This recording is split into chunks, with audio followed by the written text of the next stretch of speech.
Angela, you propose what is known as Phenomenal Intentionality Theory. And this connects phenomenal character, the phenomenal character of conscious experiences to their intentional content. Could you elaborate on the main tenets of how it challenges existing theories of intentionality? And perhaps while we're at it, maybe define your version of what intentionality is. Yeah, great. Thank you. First off, just thanks for having me on here. Seems like it's going to be a lot of fun. No, I'm So let me. looking forward to it. I've been looking forward to this conversation for quite some time. Me too. So maybe I'll start by, as you suggested, defining intentionality. So that's the target of my view. That's what my view tries to explain, and it's the target of many people's theorizing. And there are different ways to kind of fix on this phenomenon, but I think I have a kind of fairly neutral way of doing that. And then after that, maybe I'll say a little bit about some alternative theories in the area, the most prominent theories in the of intentionality, and how my view differs from them. And we can, I guess, go from there. Okay, so what's intentionality? So I take it that intentionality is a phenomenon that we can observe in ourselves, in our own case, in everyday cases, and it's this perhaps surprising, perplexing phenomenon that we might want to explain. And so that can be the target of our theorizing. Roughly, it's the ofness or aboutness or directedness of mental states and perhaps other items. So maybe there's also intentionality in language, out in nature, outside of mental states. That's an open question. But the way we get a grip on this phenomenon is by noticing it introspectively in our own cases, in what I call paradigm cases. These are good examples of intentionality that are easy for us to notice and observe. So, for example, you might right now be having a perceptual experience of a blue pen. There's a sense in which we want to say that your experience is of or about the pen, that it's of or about blueness, maybe that it says that there is a blue pen in front of me or something like that. So we describe our experiences, these everyday experiences like perceptual experiences, in this representational way. Likewise with thoughts. Thoughts are also great paradigm cases of intentionality. So right now, maybe you're thinking that this is an episode of the mind-body solution. So that is a thought that you're having. And we're also tempted to say that it's of or about something. It's about the mind-body solution. It says that we're on the mind-body solution right now. Maybe it's about the proposition to that effect, something like that. Okay, so these are everyday examples of intentionality. It's surprising that we can have mental states that seem to present us with contents, with ways the world might be, with apparent objects and their properties. That's the phenomenon that we want to explain. And maybe it's worth just clarifying that the term intentionality is it's a technical term in philosophy. It doesn't mean the same thing as intention. So when we say, I have an intention to do something, that's a different term. So when we say something is an intentional state, we don't mean that it's an intention. We mean that it's a state that has intentionality in this sense of ofness or aboutness. I think, fortunately, this podcast is very niche. It's a very niche topic. So a lot of the listeners, I think, they do know what we're talking about when we talk about intentionality. I think in your book, it touches, you've written many papers and I've read most of them, but your book, The Phenomenal Basis of Intentionality, your book touches a lot about phenomenal intentionality and qualia. Could you clarify the role of qualia when you talk about intentionality in this case? Yeah, great. So now I guess we're getting into what is my particular view of intentionality that I try to defend in this book.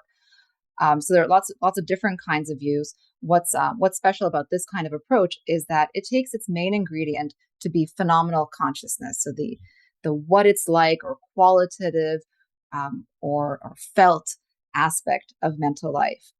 Sometimes the term qualia is just used to mean phenomenal character, which are the properties that characterize phenomenal experiences. So the reddishness of an experience of red, the felt painfulness of an experience of pain. So if that's what you mean by qualia, and that's what's meant on some uses of the term, then it's basically a theory of intentionality in terms of qualia.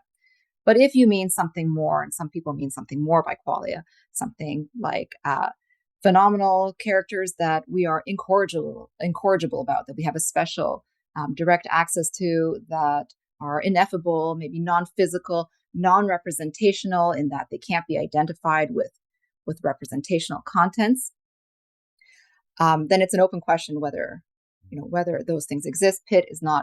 My view of intentionality, the Phenomenal Intentionality Theory, which you can call PIT, is not committed to them, and it doesn't appeal to qualia in this sense. So on the minimal sense, qualia are just phenomenal characters, and they're the main ingredient that I think we need to appeal to explain intentionality. I mean, it's great that you say that, because when you think about certain philosophers, neuroscientists, you have people like Dennett. I mean, you've spoken to Keith Frankish and Philip Goff on Mindshit. I actually did watch the podcast. I remember them talking about, Keith is an illusionist, as you know. I have spoken to Keith before, and Philip. My main question to you is, when you think about qualia and you think of someone like Dennett, constantly trying to quine qualia away.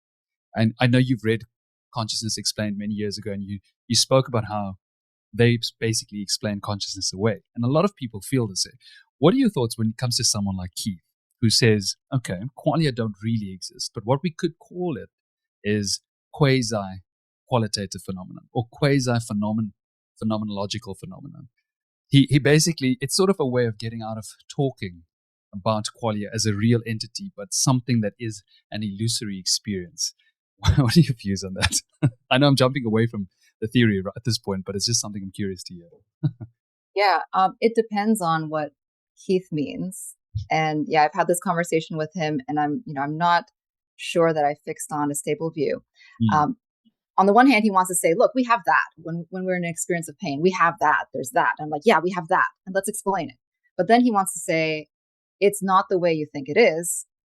It's not like this, it's not like that, it's not like that. And he strips away everything that I thought I noticed, so there's nothing left. But then he says again, but we do have that. So I guess my question for Keith would be, what do you want to hold on to? Mm-hmm. Is it a phenomenal character? Is it a what it's like? If so, then we can talk about that, and we can disagree on what's the best picture of that. And if not, and you want to replace that with something nearby, then he truly is an eliminativist. Yeah, I mean, it is very much an eliminative approach when you think about it. It's very much similar. I spoke to Patricia Churchland about this, and it's very much agree on the same sort of aspect of the theories of consciousness. In your theory, what really got you to think about intentionality as such a fundamental entity? Phenomenology and the way we perceive reality. Everybody knows, especially when you take in my field in mental health, when we look at phenomenological psychopathology, it becomes very apparent how important these psychopathological manifestations of reality become. The phenomenology behind the experience is so fundamental. What really got you towards this? Yeah, so on my picture, intentionality is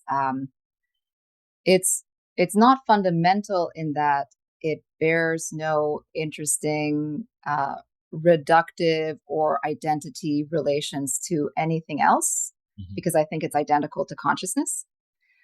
And it ends up being more like what we pre-theoretically thought consciousness was like than what we might have pre-theoretically thought intentionality was like. So it's non-relational, it's intrinsic, and it's not reducible to physical stuff, at least not obviously. So it's resistant to reduction, at least to physical stuff. So in that sense, it's not intentionality is not fundamental. It's not its own primitive thing.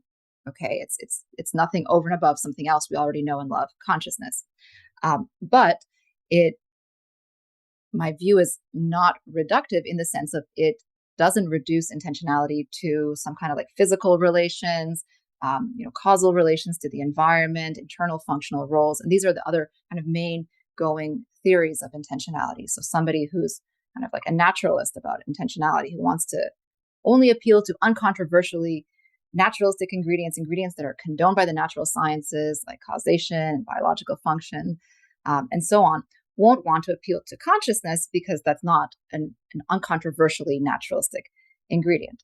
Okay, so I've moved away from those views. So your question is what? I think your question can be construed as why should we move away from those views, or what has led me to reject those views? And basically because they don't work. I started off as a kind of a committed naturalist myself. Physicalist, like everything, it's like the world is basically how science says it is. Physicalism is true. If there's any kind of mental life, then it's got to be something physical. I came to think that view is false about consciousness, but maybe there's still hope that we can explain intentionality in this kind of naturalistic way. And I really tried to take seriously these kinds of views that try to explain intentionality in terms of, say, tracking properties or conditions in your environment. So what is it to think about cats? It's to have an internal state that's a really good cat indicator, roughly. There are different versions of these views, and they can get very sophisticated, but basically we're just sophisticated thermometers. We have internal states that track states of the environment. They serve as indicators for states of the environment, and that's what it is to represent. And I moved away from these views because they just don't work. They don't account for all the cases of intentionality that we have good reason to believe that we can have. All the cases of intentional states we have good reason to believe we can have. So they can't account for the intentionality of perceptual color experiences. Because the things that we track in the world, say properties like surface reflectance properties, dispositions to reflect light, or the categorical basis of these dispositions to reflect or emit or transmit light, these properties that we track are not good candidates for being identified with the contents that we represent, which is these apparently like primitive, non-relational, non-dispositional colors, what David Chalmers calls Edenic colors as they appear to be. Okay, so we can't account for the representational contents of color experiences. We don't represent the same thing that we track. And there are lots of other cases like that, which I call mismatch cases where we track one thing, but we represent something else. So that's one kind of problem with this kind of like tracking picture. There are other problems too, but maybe I'll stop there. No, it's fine. I mean, you can keep going. I was going to ask you about tracking theories at this point. Yeah. Talking about the mismatch incidents, can you talk more about that? Because I think it's very fascinating to distinguish between these tracking theories and why you consider PIT to be better than these theories. Yeah. These mismatch. Yeah, so these mismatch cases are cases where basically the theory makes a wrong prediction about what we represent in a particular case or class of cases. So perceptual color experiences is one example. Experiences of hotness and coldness. So when you experience something as hot or cold, you just experience it as like, being that degree of hotness or that degree of coldness.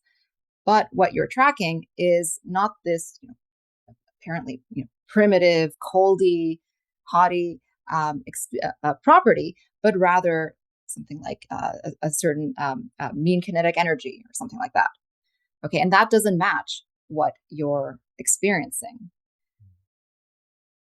So a theory that wants to identify our contents with what we're tracking gets the wrong answer in this kind of case. Another example is an experience of sweetness. So you take a bite of something sweet, you represent it as just sweet. But what you're tracking is something like how much glucose or other sugars or whatever are in this thing. So again, you've got a mismatch case. You're tracking one thing, but you're representing another. Well, and so it's a kind of empirical inadequacy of the theory. The theory makes predictions about what we represent in particular cases, and those predictions are not borne out.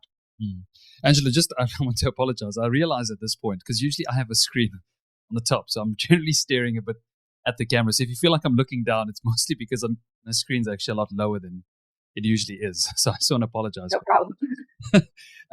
Okay, in your book, when you talk about, I think it's chapter 5, you talk about intentionality of thought.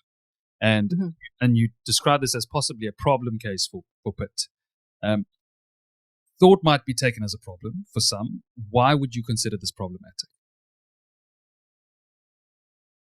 So PIT is most plausible in the case of mental states that are really rich in phenomenal character. Let me just say what PIT is first, actually, because I don't think we really even elaborate on the view. So PIT, the Phenomenal Intentionality Theory, is a theory of intentionality that takes phenomenal consciousness as its main ingredient. The theory says that the most fundamental or basic kind of intentionality, which is sometimes called original intentionality. So it's the most basic kind of intentionality. It's intentionality in the first instance, where intentionality first enters the picture in the world. Okay, this kind of fundamental intentionality is nothing over and above phenomenal consciousness. So it could be identical to phenomenal consciousness. That's my personal view. That's my version of PIT. Or it could be somehow grounded in or constituted by or realized by, there are other kinds of relations, by phenomenal consciousness. Okay, so phenomenal consciousness by itself gives you this most fundamental kind of intentionality. So for example, when you're perceptually experiencing a blue pen, you have a particular phenomenal character to your experience. You have a phenomenal state with a bluish, this kind of cylindrical-ish shape, phenomenal character. You have phenomenal characters corresponding to the apparent distance away from you. There's a what it's like corresponding to that, and so on. Okay, so once you've got those phenomenal characters in place, you automatically are representing a blue pen, such and such distance away from you. So that's the picture.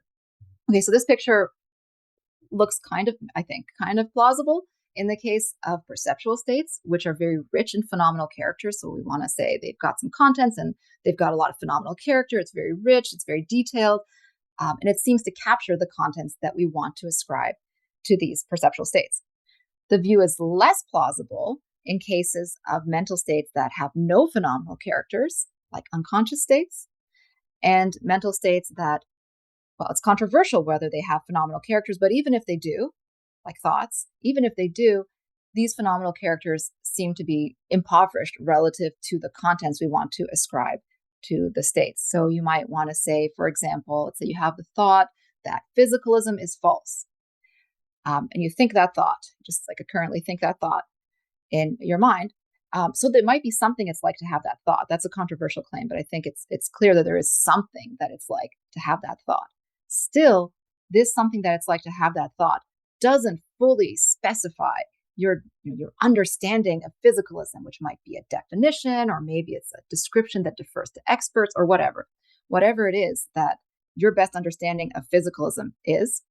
That doesn't seem to be present in the phenomenology of that thought. So that's why thoughts, I think, are a challenging case for PIT. They seem to be intentional states. They were one of our paradigm examples of intentionality, but they don't seem to have enough or rich enough or the right kind of phenomenal character to capture the contents that we want to ascribe to them.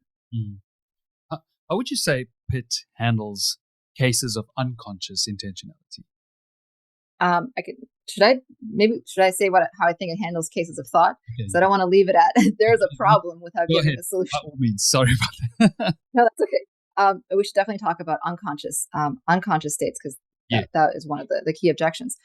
So there are different things that advocates of PIT, there are many of us, believe it or not, say about thoughts. So one kind of view is to say, well, actually, thoughts do have a very rich phenomenal character that does capture their contents. So there isn't this apparent problem to begin with.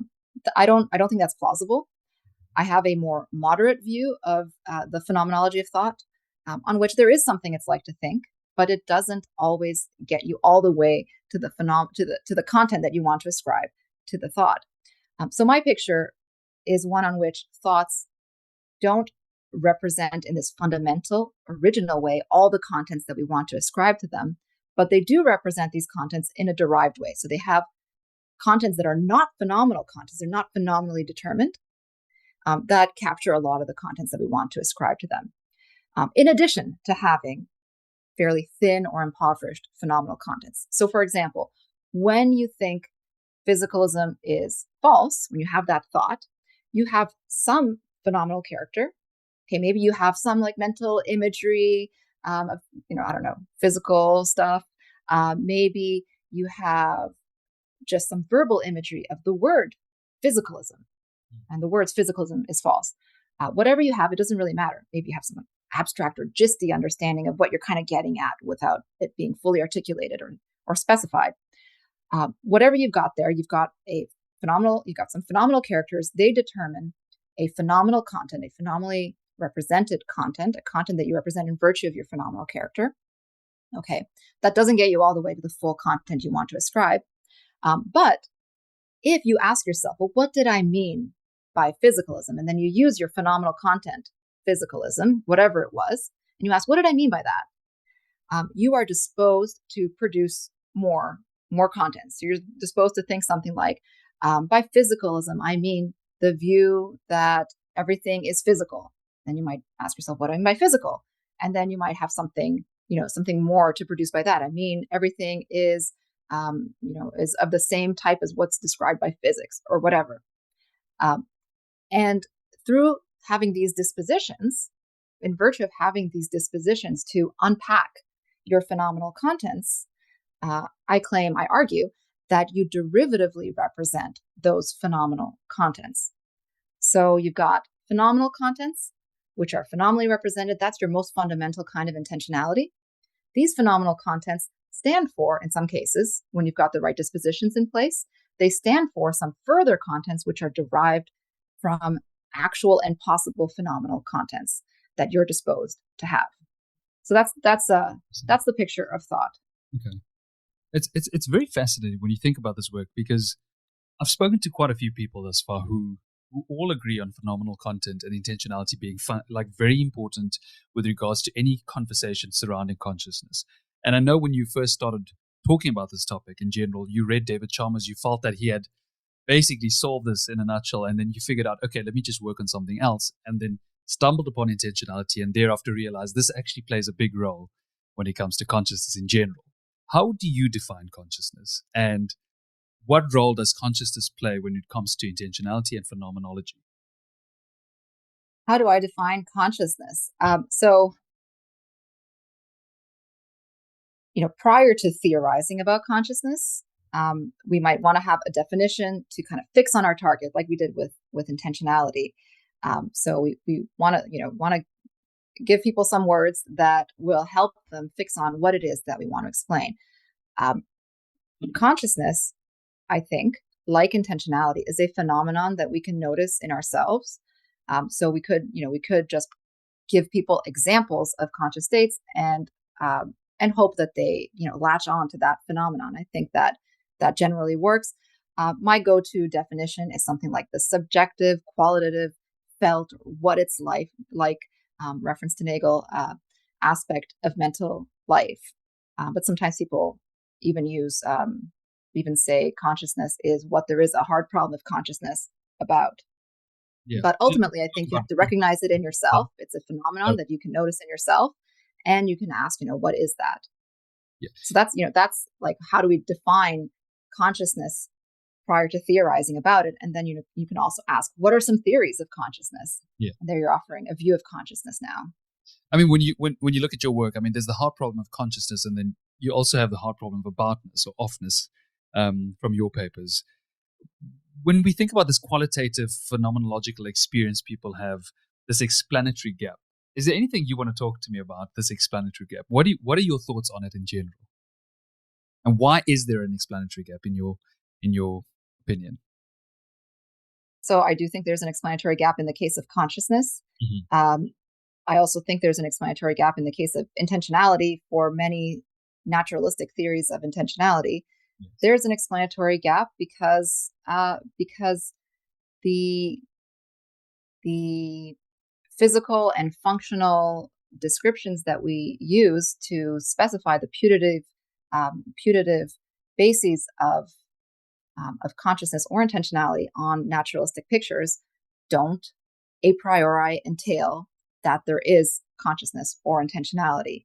So it is, as far as our theories and concepts are concerned, they leave open the possibility that there is no consciousness or intentionality, even if all the ingredients that they talk about are in place. So yes, I think there's an explanatory gap. I I think it points to a metaphysical gap. So I am a friend of conceivability arguments. I think these are reasons to reject physicalism and functionalism about both consciousness and intentionality. I mean, the main function of this podcast obviously is to try and show how difficult, both theoretically and practically, the mind-body problem really is. When you consider your work and with Pitt and even your understanding of consciousness, how do you think your theory can help us get one step closer to this mind-body solution? Do you think it's possible? Get closer to a solution. Well, let's see. So, look, I'm not very optimistic myself, to be honest. In general, I don't think we're ever going to find this, but I think there's an absurd enjoyment in trying to figure out what this all really is and what consciousness really is. What are your thoughts on? Yeah, for sure. So, I mean, we need to understand what we're trying to explain, and the more we can understand about it, then even if it seems like we're taking steps backwards, the closer we are to at least ruling out views that don't work, or maybe even getting closer to a view that does work. So understanding the relationship between consciousness and intentionality can help us know what we need to explain when explaining either. So, for example, if you think that intentionality has a lot of the features that we standardly thought that consciousness has, then in explaining intentionality, you got to account for those features, and vice versa. So sometimes people say, well, recognizing that there's such thing as phenomenal intentionality makes it harder to solve the problem of consciousness, because now not only do you have to explain the feeliness of consciousness, but you have to explain the aboutness of consciousness too. And how are you going to do that with some kind of like brain state or functional state? So it makes things harder. So that's what I meant by saying, well, it might look like we're taking steps back, but by better understanding what we're trying to explain, then objectively. Really touched on this. And one of my questions is, from when you think about Pitt, what do you think Pitt has constraints on any theory of consciousness in general, and how would this play a role? Yeah, I think Pitt is compatible with most theories of consciousness. The only constraint that it places is what I just mentioned, that if consciousness is related to intentionality in the ways that I think, then your theory of consciousness has to account for the phenomenon that is thus related. But ultimately, on my version of Pitt, intentionality ends up having most of the features that we, as I mentioned before, most of the features that we might have pre-theoretically thought consciousness has, but not intentionality. So it's not a relation to, on my view, it's not a relational thing. It's not a relation to facts and objects in the world or propositions in some abstract realm or something like that. It's an intrinsic feature of your mind, a non-relational intrinsic feature of your mind, just like we pre-theoretically thought consciousness was. So my version of Pitt might not make the problem of consciousness that much harder, but other versions that are also versions of Pitt, other versions that take intentionality to be a relation, to be maybe even externalist, so that intrinsic duplicates, molecule for molecule duplicates of people could represent differently. You could have a view like that. That would entail some kind of phenomenal externalism. So consciousness is relational and external too. That really changes what the problem of consciousness looks like. So luckily, I don't think we're there. But it depends on what version of Pitt you have. This might be jumping slightly out of your territory in general, but I know when this podcast was formed, I mean, the main goal obviously is to try and understand consciousness. And when you think about theories of consciousness that don't align with your view, any of them stand out to you? Anyone that you disagree with, but you find somewhat convincing due to certain aspects of the theory? Any theories of consciousness that stand out to you that don't involve perhaps phenomenal intentionality? So Pitt itself is compatible with physicalism, dualism, panpsychism, whatever you want. So Pitt is just the claim that the most fundamental kind of intentionality is nothing over and above consciousness, and then you can go on and combine that with whatever view of consciousness you want. Okay, you can even combine it with like is panpsychism, from what I understand. That's right. Yeah.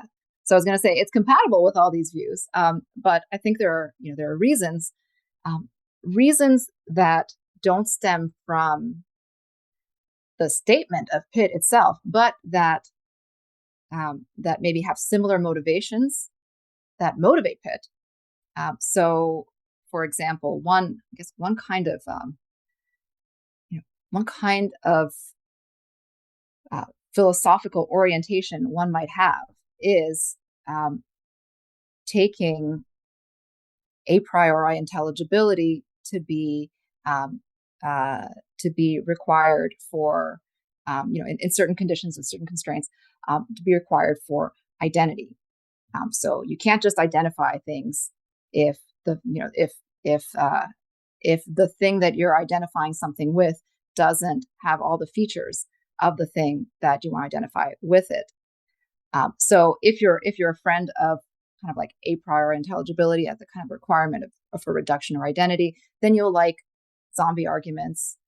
You'll also like the mismatch problem, because a possible, if you're not worried about a priori intelligibility, you might just be like, well, look, I just think primitive colors, what appear to be primitive colors in your experience just are identical to these apparently completely dissimilar surface reflectance properties, which have apparently none of the features that the colors of your experience, your color contents have. But I'm just going to go ahead and identify them. And there's some, like maybe there's some phenomenal concepts or something like that, different ways of representing that we can use to kind of like cover up this apparent dissimilarity between these two things. But if you're happy with those moves, then you might be happy with physicalism. You might be happy with naturalism, about intentionality. So there's a kind of philosophical orientation that I think leads to Pitt, but also leads to, in the case of consciousness, to dualism or panpsychism, or these other views that that basically that you end up with if you take explanatory gaps and zombie arguments seriously. So Pitt in itself doesn't tie your hands, but so it sort of allows you, it allows you room to maneuver when you think about it. It's very fluid in that sense. When you think about when you talk about artificial intelligence and other forms of life, perhaps, how do their experiences differ from ours in general, and how would you apply Pitt to those different experiences of reality? If you had to think, let's say, perhaps an organism that's not from Earth, that's evolved completely different traits, maybe even let's just take artificial intelligence as an example. How would it play a role in that sort of a setting? So it's an open empirical question. What kinds of experiences, if any, other creatures have, AIs have? That's an open empirical question. It depends on what's required for consciousness. Mm-hmm. But in general, I would say there's no strong reason, I think, to think that other beings experience the world in the same way that we do. So you have like birds and mantis shrimps and dogs who experience different colors than we do. I think that is not a problem. That is fine. Why? Because these contents are basically these experiences, and if you like Pitt, the contents that they give rise to are basically creations of your mind. So there's no problem like, oh, what's the real color of objects, and who's picking up the real colors, and then how do we make sense of the ones that are misrepresenting if they're tracking some of the same properties? What's going on? There's no problem there. All this is in your mind. So all your contents are basically creations of your mind. So there's no problem, no conflict in saying that different creatures experience the world differently. That's what you would expect based on their different needs, their different evolutionary pressures. So I guess that's what I would have to contribute to that question. I know. It's look, there's a set few questions that I always ask the guests on the show. So some of them might not align with the work that much, but it's still always intriguing to hear your views on these topics. I mean, a lot of people who listen to these conversations, they often look at those who contribute to the field in so much awe and take so much inspiration from these people that sometimes when you ask them these questions, they're always excited to hear their views on it.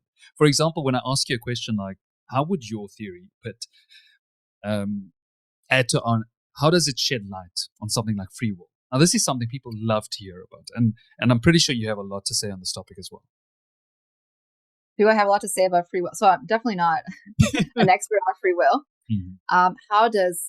What does Pitt have to say about free will? So Pitt is compatible with determinism and indeterminism. Mm-hmm. It's compatible with mental causation, with there being such thing as mental causation. It's compatible with different views of mental causation. It's compatible with there being, no mental. It's compatible with epiphenomenalism. One thing that it contributes is if you think that intentional mental states, that free will requires that intentional mental states have causal powers. This, when you combine that with Pitt, then you have the requirement for free will that phenomenal states have causal powers. But there are different views of whether phenomenal states have causal powers and what that consists in. And if you combine it with physicalism, it's kind of unproblematic. And if you don't, it's very problematic. And all those options are open with Pitt. So, yeah. I think that closely aligns to our understanding of morality as well. How would you say this impacts the role of morality in this conversation? If it does. So I think the case of morality, our moral thoughts and maybe moral experiences. Maybe we can have experiences as of things being good or bad and right or wrong. We definitely have thoughts that say that things are good or bad, right or wrong, permissible or forbidden or whatever. I think these are mismatch cases, actually, because what we represent, like in the case of color perception, is something that is inherently normative, and there's this goodness that's something, or badness, it's something over and above any harm or disrespect or other natural features of situations and acts and so on. And I think there's no reason to think that the world contains these kinds of features. And so that leads you to taking this to be another kind of mismatch case. Mm-hmm. But if you thought the world contained these things, then fine, maybe it's not a mismatch case. One reason why you might think it's a mismatch case is because there's no good reductive account. Here we go back to, if you're a friend of the a priori intelligibility requirement, there's no good reductive account that intelligibly explains, like normativity, goodness or badness in terms of naturalistic features. And if there isn't, then you're going to either have to take them to be primitive, or you're going to have to be an eliminativist about them. I think we have no good reason to think that in general, the world is as we represent it to be, from the case of colors and from the overall picture where your mind creates your contents and doesn't just pick them up off the world, right?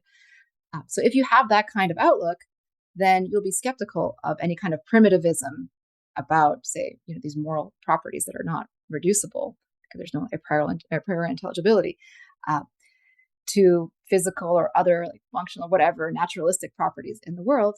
And that will lead you to choose eliminativism and an error theory about morality rather than primitivism, which would be your other option. Growing up, Angela, when you started out in this field and the more you progressed, who were some of the people that really inspired you to continue along this path, and who kept you within this field? Because it's a very, very esoteric subject in general. Who captured your attention the most? Well, I was really excited by the work of David Chalmers. As you mentioned, I thought he kind of said the final word on consciousness. I don't think so anymore. He's said more himself, yeah. And lots has happened since The Conscious Mind, which was I think one of his more significant and influential works. And I know a lot of people have had the same experience. Like Chalmers said everything I wanted to say, but better.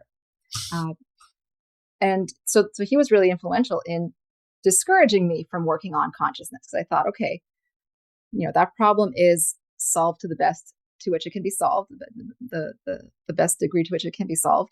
Now we should all be dualists and stop worrying about consciousness, but maybe there's more work to be done in explaining intentionality. And of course, that led me back consciousness. So yeah, it often goes full circle. If you had to, and this is just general questions that I know this is something that they often ask me to ask the guests, all the listeners, all the viewers. They want to know if you had to have a Mount Rushmore of philosophers, who would those be and why? What of small philosophers? If you had to have a Mount Rushmore of Oh, philosophers, Mount Rushmore. 4 of your Oh my. favorite philosophers of all time, who would those be and why? I know it's a tough one. I often, if someone asks me that, I'm definitely going to be stuck. But if you had to think on the top of your head, who comes to mind?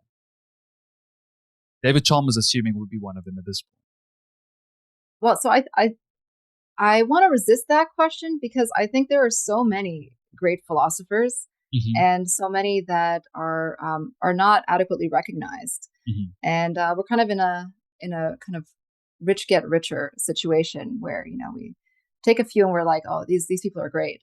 And then we cite them, and then, people who are taking shortcuts in their work, they look at what you cite and they cite them, and they end up getting read. But there are a lot of people who are working on similar ideas that made similar claims, that were part of the movement that made a lot of the more influential works possible in the first place. Anyone in particular you want to mention? Anyone that you think deserves that recognition and should be mentioned in this discussion? Oh gosh, that's really hard. If someone was looking to read about Pitt and perhaps trying to broaden their understanding of these concepts as a whole, who would you recommend as a very short reading list? Yeah, if you want to read about Pitt, let's see. So there's one very influential paper, and a lot of follow-up papers by John Horgan and Chenson, and there's influential papers by David Pitt, and he's coming out with the book that I'm really looking forward to reading. I think later this year. It's coming out, and I will have to read it later this year. Uri Kriegel has been very influential, and he's also been influential in kind of bringing together a lot of people who are working on these topics and kind of unifying them under the same flag. And he coined the term Phenomenal Intentionality Research Program, which kind of caught on as a kind of umbrella term for different projects in this area. But there are newer people too, like Philip Woodward and Christopher Stratman. Galen Strawson has written interesting stuff. Charles Seward, David Bourget. Some of his work on representationalism is really kind of more about Pitt, but different. You and David have written a lot together. Yeah, David and I write a lot together. And I've read you guys have done some tremendous work in the field. I mean, when you look back at all the work you guys have done, and in many cases, philosophical traditions, views, and concepts, they tend to give people different sort of insights into reality, the nature of reality, what it is, and how they practice their spiritual practices. Has your work influenced this at all in your experience? Has it influenced your spiritual practices, your understanding of reality, and how you sort of perceive the greater meaning and bigger picture? Wow. Let's see. Maybe there are 3 questions there. One about the nature of reality, one about spiritual practices, and one about the greater meaning. So it has not impacted my spiritual practices. The closest that I'd gotten, I've been to spiritual practices is took a course on mindfulness, which I found was very, very useful in helping me attend to aspects of my experience that one might normally ignore, like your peripheral experiences and various kinds of perceptual distortions. So I realized that a lot of my experience is kind of really incoherent and bizarre. Mm-hmm. So you have a lot of experiences of like double vision, something that you're not focusing on appears double, but it also appears that it's only one thing, and that's kind of incoherent. So that kind of led me to think a little bit about what's the role of intentionality in the mind, and maybe the role is not as it's not as straightforward as you might think it is. So it's not like you create this totally coherent internal model, and then you decide what to do based on it. But you've got this really messy, incoherent picture, and some aspects of that picture you take seriously, and some aspects you just ignore and you don't care about. So there's a more complicated picture to the role of intentionality in reasoning, decision making, generating behavior, and so on. So that's all I got to say about spirituality. With regards to PIT, when you think about where this needs to move forward and how you think your work needs to move forward, which areas with regards to this theory do you believe need the most work and would benefit from funding, research, grants, etc.? Mm-hmm. Yeah. So I think for especially my specific version of PIT, the non-relational version, the version that says that contents are not things out there in the world that you get related to, that you kind of latch onto and you entertain, like facts or objects, or even like abstract things like abstract properties or propositions, but rather says that intentionality is a product of your mind. Contents live in your head. They're aspects or parts or components of intentional states, or maybe they're just intentional states themselves. There's no more to your intentional states than contents. For that version of PIT, the real question, I think, well, the most pressing question is, if that's what intentionality is, if what you entertain in your thoughts and experiences is aspects of your own consciousness, basically, how do we get connected to reality? How do we get to know anything about reality? How do we get evidence about reality being a certain way? But how do we even get to have thoughts and experiences about reality that impose standards on the world that the world can meet or fail to meet, so that they can be true or false or pick something out in reality? Because it really seems like on this picture, you're basically just trapped in your own mind, trapped in your own Kantian phenomenal world or something like that, right? So I have some thoughts about how we can get out of the mind, but I think there's a lot of work to be done. Do you think that neuroscience will ever play a role in either assisting this or negating it altogether? In explaining how consciousness can make any kind of interesting epistemic contact with the world? Not really. I think the worries here are very philosophical, metaphysical worries, and knowing more about how the brain processes information, what kinds of brain states are correlated with states of consciousness, isn't going to help, because the answer has to come from within consciousness itself. So part of my picture of how we connect to reality is that if we do connect to reality, it has to be via our own consciousness itself. So let's say there was some metaphysical fact that your perceptual experiences are true when the states that normally cause them, whatever, obtain in the world, something like that, whatever. So there's some like rule, some criterion of truth, that it's a metaphysical fact that that's a criterion of truth. You don't care about that when you care about whether your experiences veridically represent the world or not. You care about whether the world is as your experience says it is. So you don't care about this externally imposed constraint on truth. So even if there was such a kind of, primitive, magical fact out there, that wouldn't be enough to satisfy what we want when we want our experiences to be veridical or true. So that's what I mean when I say that that if we are to achieve contact, any kind of epistemically meaningful contact with the world beyond, it has to be a contact that's specified by what's going on in our consciousness. So any peripheral, information about how the brain processes information or whatever, or how it relates to the environment, isn't going to help us to use our consciousness to specify a way that the world can be or fail to be. Basically, that's what we need to do. Interesting. Look, I find it very fascinating. I'm not sure if I asked you about this, but it was something I wanted to touch on earlier when we spoke about unconscious intentionality and unconscious. Mm-hmm. I wanted to address sort of unconscious state in general. When you think about somebody who perhaps goes under anesthesia or completely, or even death, if you take that into account, what would you say really happens to this content? Mm-hmm. I guess a couple of questions there, like anesthesia, death, and also unconscious intentionality. So let's go back to unconscious intentionality, because we touched upon that earlier and forgot about it. So the case of unconscious intentionality is of course one of the kind of problem cases for PIT, because it looks like you've got intentionality, but you don't have consciousness. And there are different kinds of unconscious states. So a belief that you're not currently thinking about, it's what's sometimes called like a personal level standing state. So it's a state of a person, of me, the person, but I'm not consciously entertaining it at the time when I count as having it, like a belief that the Eiffel Tower is in Paris, the philosopher's favorite standing belief. 5 minutes ago, you weren't currently thinking about it. Maybe you are now, but you still count it as having that belief. For that kind of unconscious state, I want to go the derived representation route.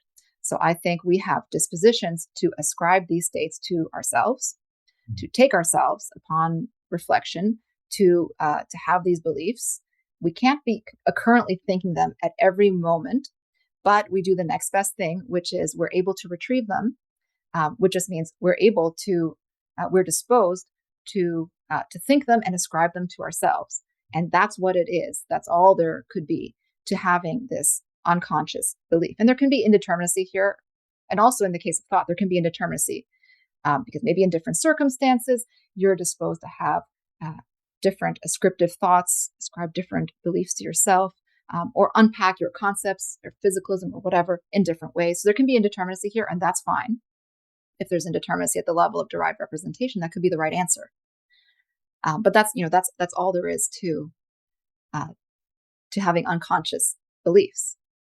There's another kind of unconscious state that you might want to account for, which is a kind of subpersonal unconscious state. So it's not a state of the person, but it's a state of like subsystems of persons. So states of the visual system, like if you have like edge detectors that represent edges, but there's no phenomenology corresponding to that, or unconscious representations of like rules of grammar. So the kinds of states that people talk about in cognitive science and neuroscience. Here, I part ways with a lot of phenomenal intentionalists who want to say that these states also derivatively represent.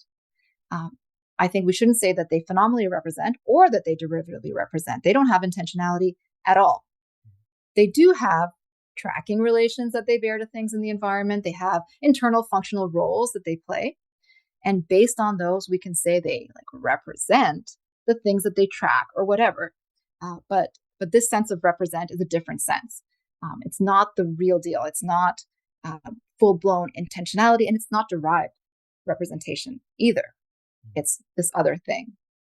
And I think that's actually a very ecumenical thing to say, because to say that they require a relationship to consciousness in order to do the work that they're supposed to do, I think there isn't very strong reason to say that. When you look at the work you've done so far, what do you personally believe is the next step in terms of your journey with regards to PIT? Yeah, well, it's what I already mentioned, which is the relationship to the world. Mm-hmm.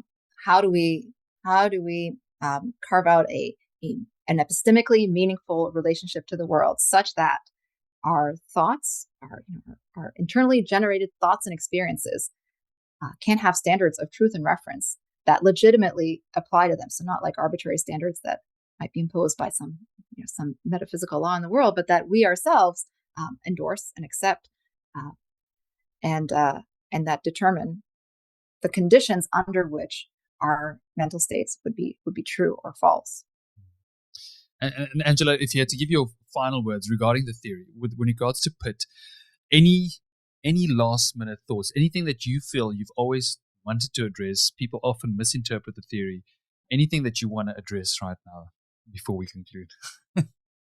I guess one axe I'd like to grind has to do with naturalism, because I feel that my dispositions are in some ways very naturalistic, but I'm led to a very different place than many self-proclaimed naturalists are led to.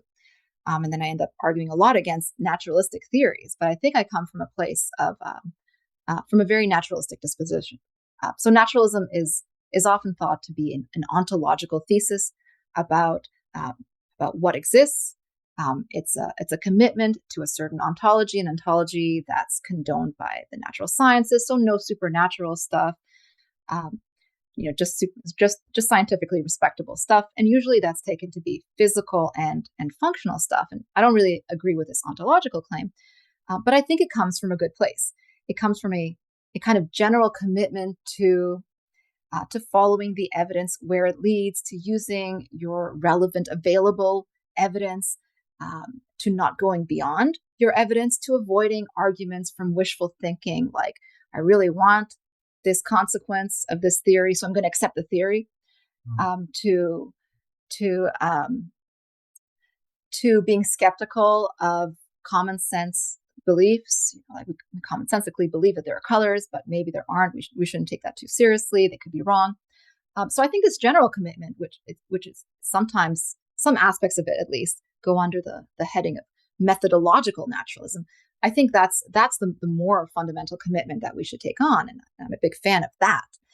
And you get troubles when methodological naturalism conflicts with ontological naturalism. When, if you follow the evidence where it leads you to a non-naturalistic ontology, to taking consciousness, to being fundamental, to understanding intentionality in terms of non-naturalistic ingredients like consciousness, which is not generally condoned by naturalism of the ontological variety.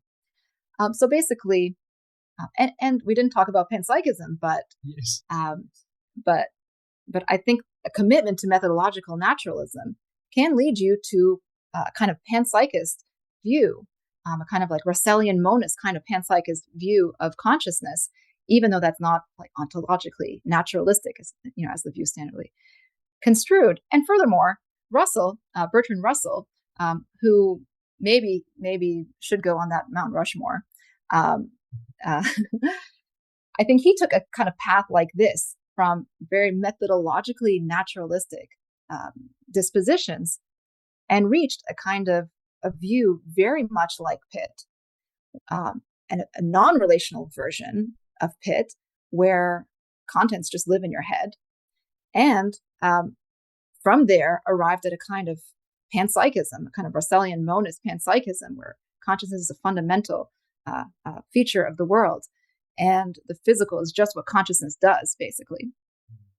Through this kind of very, very methodologically naturalistic worldview, he was basically also a behaviorist at the same time, but he saw the limits of that. So I guess parting thought is a plea maybe to take the methodological underpinnings of naturalism seriously, and more seriously than any commitment to some particular ontology that we might think that they give rise to. Well, I think I couldn't have said it better myself. I really do hope, that the non-relational version, the one you were talking about, does continue to grow. And I think that the more people who hear about it, work on it, I think it definitely will. Very, very intriguing work. Thank you for all your contributions to the field. It's been an absolute pleasure. And yeah, I can't wait to see what else you guys come up with. Yeah, thanks. Thanks for having me on here. It's been great. I appreciate it very much. And yes, I do look forward to reading more of your work and looking forward to the rest. Thank you so much, Angela, for your time. Thank you.